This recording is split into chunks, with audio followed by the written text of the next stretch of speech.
Bonjour à tous. Aujourd'hui, dans cette courte vidéo, je vais vous expliquer les nouveautés de la dernière version 1.3 de Software Defined Access. Alors, on va voir les nouveautés de la version 1.3.0 et 1.3.1. Je referai une vidéo, je pense, dans les semaines à venir sur les nouveautés de la 1.3.2 qui va nous apporter pas mal de choses, mais n'anticipons pas.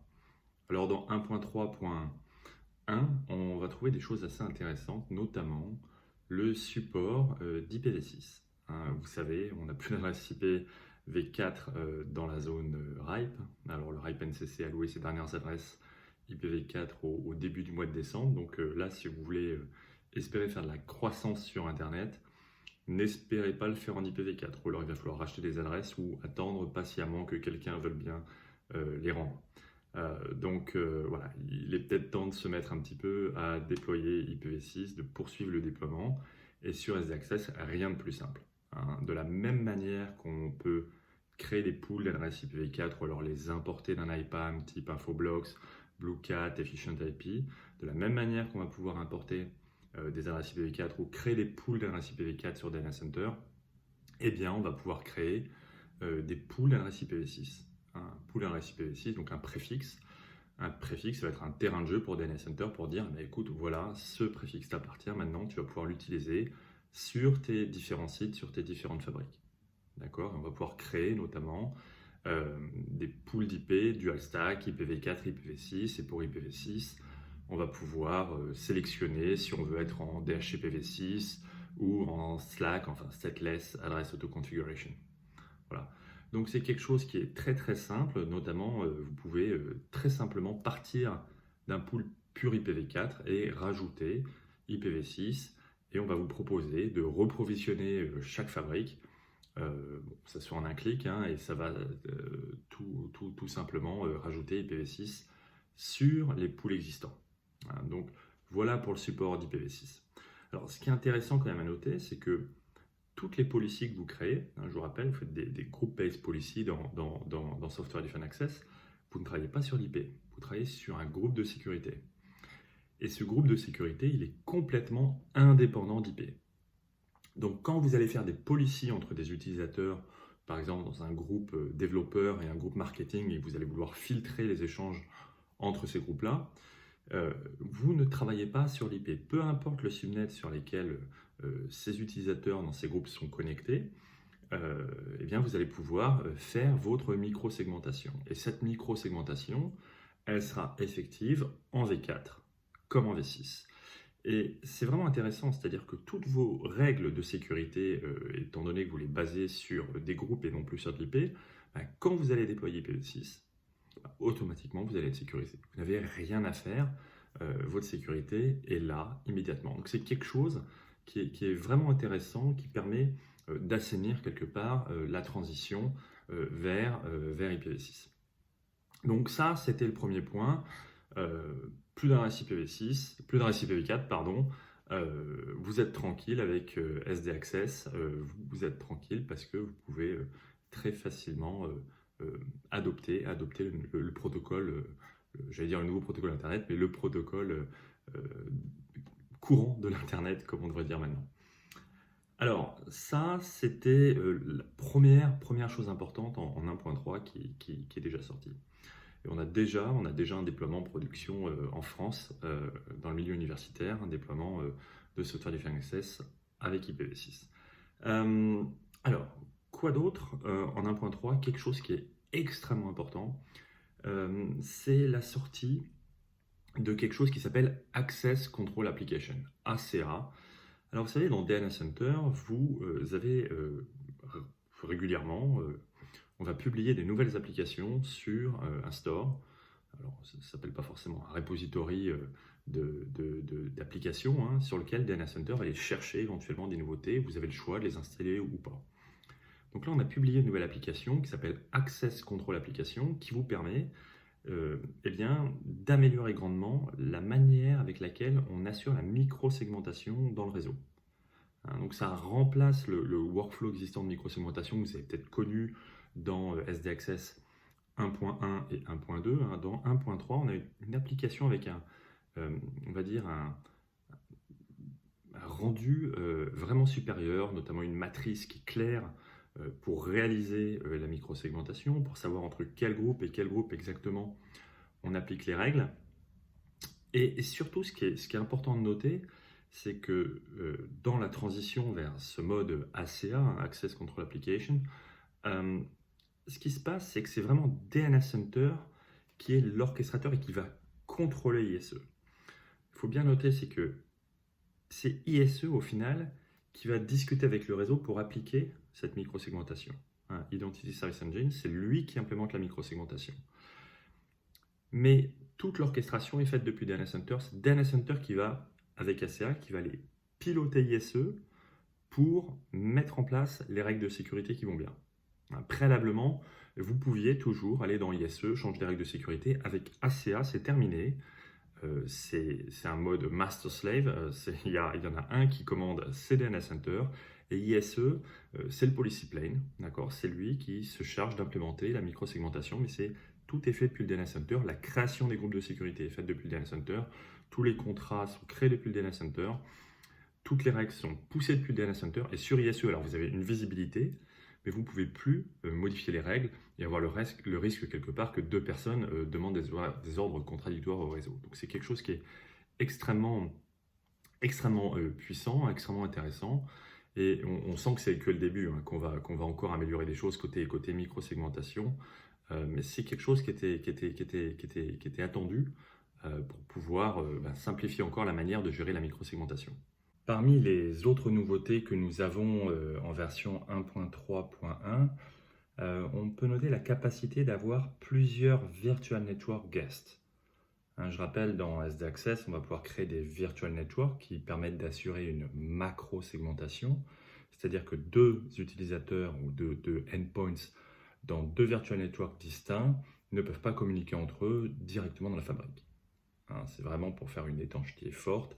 Et par exemple, les guests, la problématique des invités, c'est une des raisons pour laquelle vous serez amené à déployer des Virtual Networks. Alors, les Virtual Network Guests ont été créés parce que ils ont une caractéristique un petit peu différente, c'est qu'on a la capacité de les assigner à un border node distinct. De la même manière qu'on fait en Wi-Fi traditionnellement, on va utiliser ce qu'on appelle des guests, des contrôleurs encre, sur lesquels on va pouvoir décider de rediriger nos utilisateurs guests. Plutôt que de les rediriger sur le contrôleur d'entreprise, on va dire tous nos utilisateurs guests, on va les rediriger vers un contrôleur dédié pour tous nos invités dans une DMZ quelque part, derrière peut-être d'autres dispositifs de sécurité, pour vraiment ne pas du tout interférer avec nos flux utilisateurs d'entreprise. Donc ça, c'est ce qu'on avait depuis le début, depuis DNS Center, depuis SD Access 1.1, on avait la capacité de créer un seul Virtual Network Guest. Et maintenant, on peut en créer autant qu'on veut. Donc, par exemple, pour des invités classiques et puis pour, par exemple, des sous-traitants sur lesquels vous voudriez éventuellement avoir des règles de sécurité particulières. Vous voudriez avoir éventuellement là aussi un border node ou un control plane node dédié. Maintenant, c'est possible également pour plusieurs virtual networks. Voilà, donc ça fait partie, c'est un des autres ajouts qui a été fait en SD Access 1.3.1. On a d'autres innovations. Alors, on a la capacité, de la même manière qu'on a plus d'adresses IPv4, vous savez que ça fait pas mal de temps que les S-Numbers sont passés de 16 bits à 32 bits. Et maintenant, le Workflow Layer 3 handoff qui contrôle l'interconnexion de la fabrique vers le reste du monde permet de configurer des AS-Numbers sur 32 bits. Donc ça aussi, c'est quelque chose qui manquait, ou alors il fallait le configurer à la main ou via des templates spécifiques. Maintenant, on peut le faire directement dans le Workflow Layer 3 handoff, configurer des AS-Numbers sur 32 bits. On a également le support d'un workflow de RMA. Alors, pour l'instant, il n'est pas encore 100% automatisé. Alors, on peut l'automatiser complètement dans un réseau traditionnel. C'est quelque chose que j'ai déjà présenté dans un webinaire récent sur DNS Center 1.3. Dans Software Defined Access, il reste nécessaire aujourd'hui, c'est quelque chose qui va bien évidemment évoluer, mais on doit provisionner les quelques premières lignes de configuration d'un nouvel équipement. Et après, on va pouvoir utiliser un workflow de remplacement de dire, écoute, ce nouvel équipement va remplacer tel autre équipement qui est par exemple tombé en panne. Et automatiquement, on va pousser les configurations, les iOS, les licences, faire le remplacement de device dans ISE. Donc tout ça également, on va pouvoir le faire depuis DNS Center dans Software Defined Access. Une dernière innovation qui vaut le coup d'être mentionnée, c'est le support de bonjour. Hein. Alors, bonjour, c'est quoi? C'est un protocole un petit peu particulier. C'est un protocole de découverte de services reposant sur le protocole MDNS, qui est un protocole multicast sur le lien local. Alors le lien local, c'est pratique, mais dès qu'on a des routeurs, c'est un petit peu plus compliqué. Alors, c'est quelque chose qu'on fait déjà depuis quelques années en Catalyst, hein, la notion de bonjour gateway ou MDNS gateway, être capable de router des annonces de services d'un subnet à un autre. Là, on va utiliser cette capacité au sein de la fabrique pour pouvoir utiliser le protocole bonjour sur la totalité de la fabrique, même s'il y a une couche de routage au milieu. Alors là, en fait, on va utiliser une application, là aussi, qui est présente dans Data Center, qui permet, donc c'est WAN bonjour, enfin bonjour sur le WAN, c'est une application qui va permettre eh bien, de faire des policies d'annonces de services sur le réseau. Hein, donc on va pouvoir dire, mais écoutez, sur ma fabrique, j'autorise les utilisateurs ou j'autorise la découverte d'Apple TV ou d'imprimantes de je ne sais quelle marque via le protocole bonjour. Et du coup, même s'il y a un réseau routé au milieu, les dispositifs, les end users vont pouvoir faire la découverte de ces services à nouveau grâce à une nouvelle application qui se situe sur DNS Center. Alors, on a une autre nouveauté en 1.3.1 qui va concerner SD Access, qui va concerner le déploiement du Wireless LAN Controller sur les sites distants. Alors, vous savez, en SD Access, il faut un contrôleur Wi-Fi sur chaque fabric site. Hein, parce que le contrôleur Wi-Fi, il est là pour assurer les problématiques de roaming. Donc, il faut forcément qu'il soit près de l'utilisateur. Si vous avez 200 millisecondes de latence entre l'utilisateur et le contrôleur Wi-Fi, le roaming, ça va beaucoup moins bien marcher. Donc, il faut un contrôleur Wi-Fi local. Alors, pas de panique, hein, ça ne fait pas plein d'entités à manager parce que c'est le DNS Center qui manage tous ces contrôleurs. Pour vous, c'est transparent. Et ce qui est encore plus transparent, c'est que vous pouvez porter cette fonction de contrôleur directement sur le switch. Alors, ce qu'on fait déjà depuis les dernières versions de la 1.2, on pouvait porter le contrôleur Wi-Fi sur le border node. Alors, c'est vrai que le border node, on pense naturellement que c'est le bon endroit pour accueillir le contrôleur Wi-Fi. Maintenant, sur les sites distants, certains sites distants, eh bien, ce border node, ça peut être un routeur, un ISR 4000 par exemple. Donc je rappelle, hein, les routeurs peuvent tout à fait faire office de border node, de control plane node, et sur lesquels on va pouvoir déployer des switches en cascade qui pourraient être edge node. Donc faire des toutes petites fabriques pour des sites distants. Alors, ça c'est très bien. Maintenant, notre ISR 4000, il ne sait pas être contrôleur Wi-Fi, lui. Hein, il ne peut pas hoster la fonction de contrôleur Wi-Fi embarqué. Et c'est justement ce qu'on a ajouté en 1.3.1, c'est la capacité d'avoir ce contrôleur Wi-Fi embarqué sur autre chose qu'un border node, sur un edge node par exemple. Hein, donc par exemple, vous avez un ISR 4000, vous avez derrière un stack ou deux stacks de Catalyst 9003, eh bien vous pouvez dire, écoutez, voilà, ce stack-là, il est contrôleur actif, celui-là, il est stand-by, et permettre ainsi le déploiement du wireless sur votre fabrique distante. Donc ça, c'est quelque chose qui est sorti également en 1.3.1.